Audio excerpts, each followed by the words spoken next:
Pasifikus. Saya Imelda Aprilia Termohoran dari Pendidikan Bahasa dan Sastra Indonesia Universitas Paramadina. Sebelum masuk ke video, jangan lupa subscribe channel ini.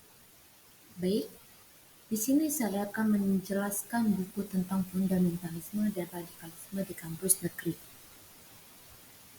Kita masuk ke bab 2, mengenal Surakarta dan UNS sebagai basis produksi Islamisme.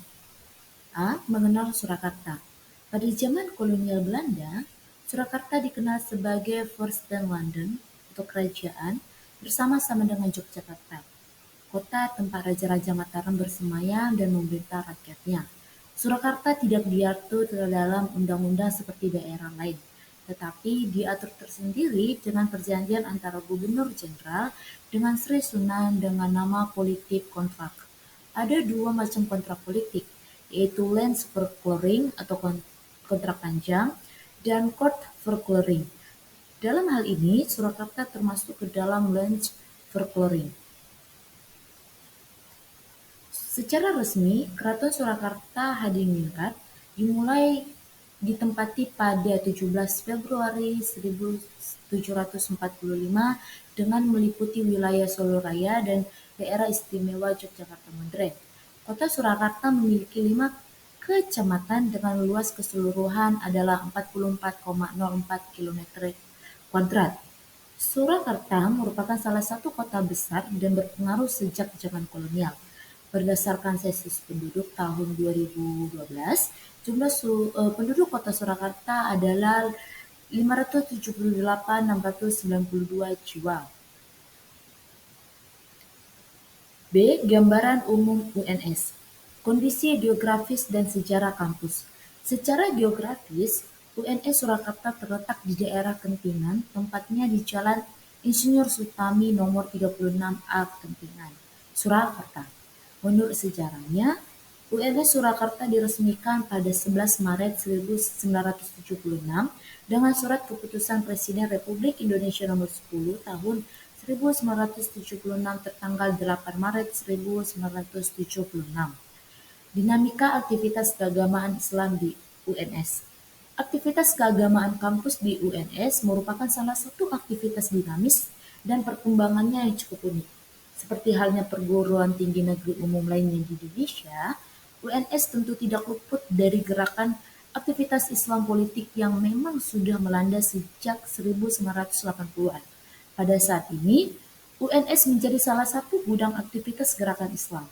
Amin Rais menyampaikan bahwa gerakan Islam di UNS sangat marak mengalahkan kegiatan keagamaan di UIN dan IAIN. Lalu C. Membaca Islamisme Jamaah Tarbiyah dan Hizbut Tahrir Indonesia. Membaca gerakan Islamis. Sebuah pengantar. Secara tradisional, gerakan Islamis ini memang sudah tumbuh bersemi di Timur Tengah dan negara-negara Muslim lainnya pada awal abad ke-20. Gerakan Islam ideologis yang sifatnya transnasional tersebut masuk ke Indonesia adalah pada masa Orde Baru.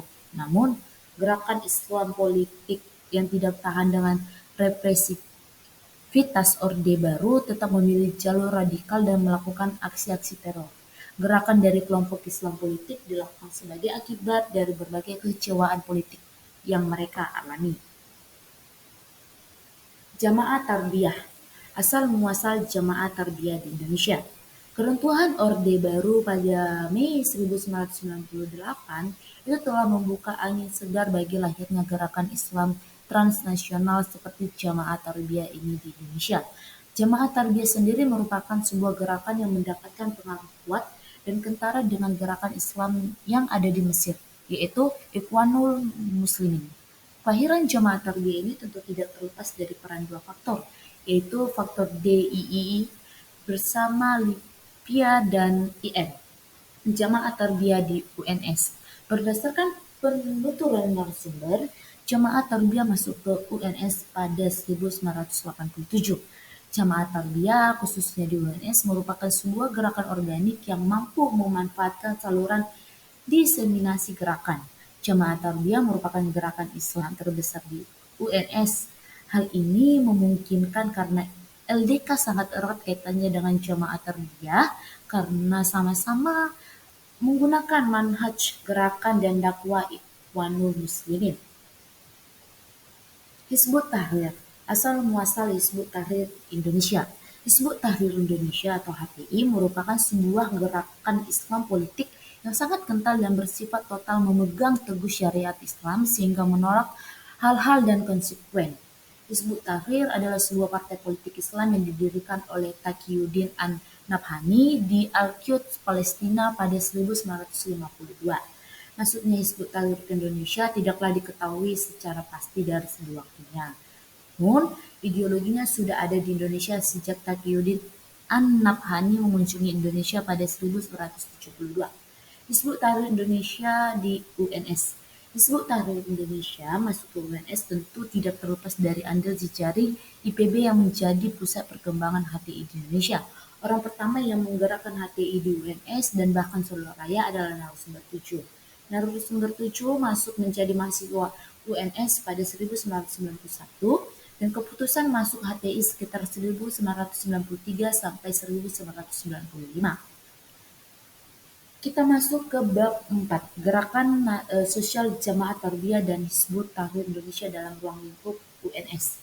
Mobilitas sumber daya Jamaah Tarbiyah di UNS. Dalam melakukan mobilitas sumber daya, Jamaah Tarbiyah memanfaatkan 4 saluran akses. 4 saluran akses tersebut adalah agregasi, produksi akses secara mandiri, melakukan kooptasi dan apropriasi, dan patronase. 4 saluran akses ini kemudian akan diaplikasikan ke dalam berbagai sumber daya yang relevan untuk bisa dieksploitasi oleh jamaah tarbiyah, khususnya dalam lingkup UNS. 1. Mengumpulkan sumber daya potensial atau agregasi or aggregation. Seperti yang telah dijelaskan dalam penjabaran teori, agregasi merupakan mekanisme akses yang penting dalam mobilisasi sumber daya. Kita dapat melihat agregasi sumber daya moral, dan kedua kita dapat melihat agregasi sumber daya kultural.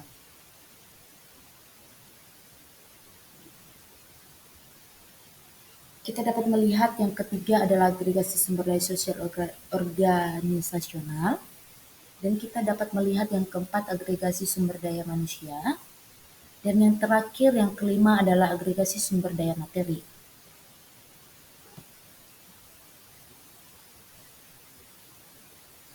Yang kedua, memaksimalkan sumber daya internal atau produksi mandiri, self-production. Dalam proses produksi mandiri, jemaah tarbiyah berupaya untuk memobilisasi sumber daya internalnya secara maksimal, yang bertujuan agar bisa mengembangkan dan membesarkan gerakan yang bisa mencapai tujuan yang ingin dicapai. Kita dapat melihat yang pertama adalah produksi mandiri terhadap sumber daya moralnya. Kita dapat melihat yang kedua, produksi mandiri sumber daya kultural.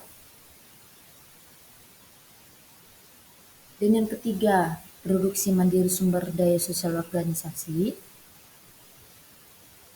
Yang keempat, produksi mandiri sumber daya manusia. Yang kelima, produksi mandiri sumber daya materi. Yang ketiga, memanfaatkan sumber daya eksternal untuk internal gerakan kooptasi apropriasi. Kooptasi atau apropriasi, cooptation appropriation, merupakan salah satu bentuk akses melakukan mobilisasi yang lebih banyak memanfaatkan potensi eksternal yang tidak ada kaitannya dengan tujuan gerakan demi kepentingan internal gerakan. Yang pertama, kooptasi apropriasi sumber daya moral. Yang kedua, kooptasi apropriasi sumber daya kultural. Yang ketiga, kooptasi apropriasi sumber daya sosial organisasional. Yang keempat, kooptasi apropriasi sumber daya manusia. Yang kelima, kooptasi apropriasi sumber daya materi. Yang keempat, memanfaatkan patron gerakan atau patronasi atau patronage. Patronase merupakan sebuah anugerah sumber daya bagi sebuah gerakan sosial yang dilakukan oleh individu atau organisasi yang sangat berguna. Kita dapat melihat yang pertama, patronase terhadap sumber daya moral. Yang kedua, patronasi terhadap sumber daya kultural. Yang ketiga, patronasi terhadap sumber daya sosial organisasi. Yang keempat, patronasi terhadap sumber daya manusia. Yang kelima, patronasi terhadap sumber daya materi. Kita masuk ke bagian B, mobilisasi sumber daya Hizbut Tahrir Indonesia di UNS. Yang pertama, mengumpulkan sumber daya potensial atau aggregation. Agregasi adalah mekanisme akses yang penting dalam mobilisasi sumber daya.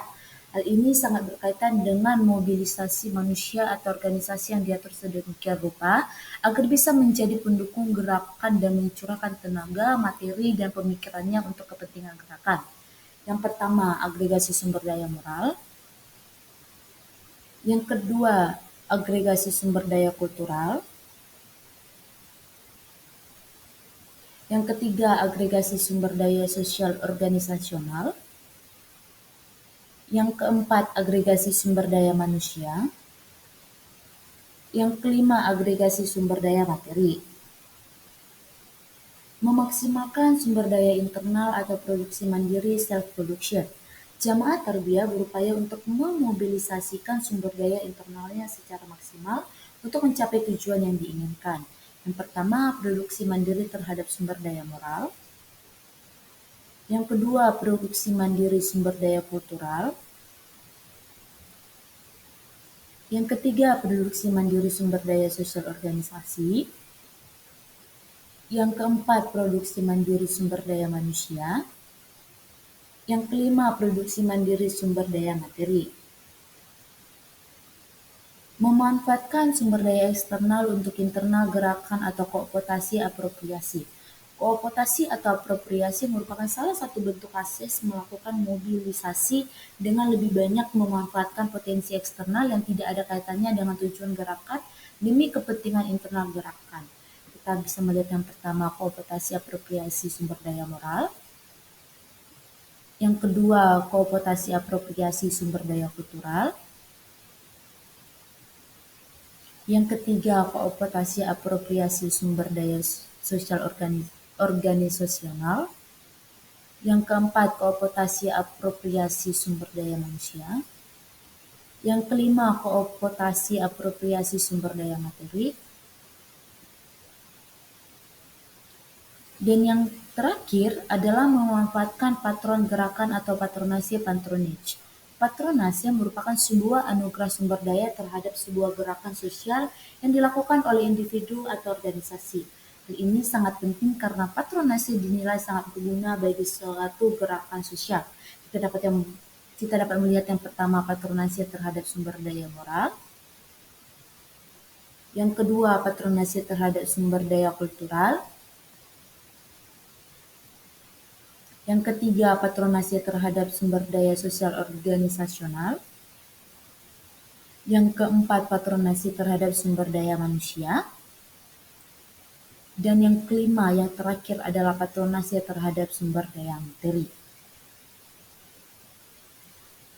Baik, sekian dari penjelasan saya terhadap buku Fundamentalisme dan Radikalisme di Kampus Negeri.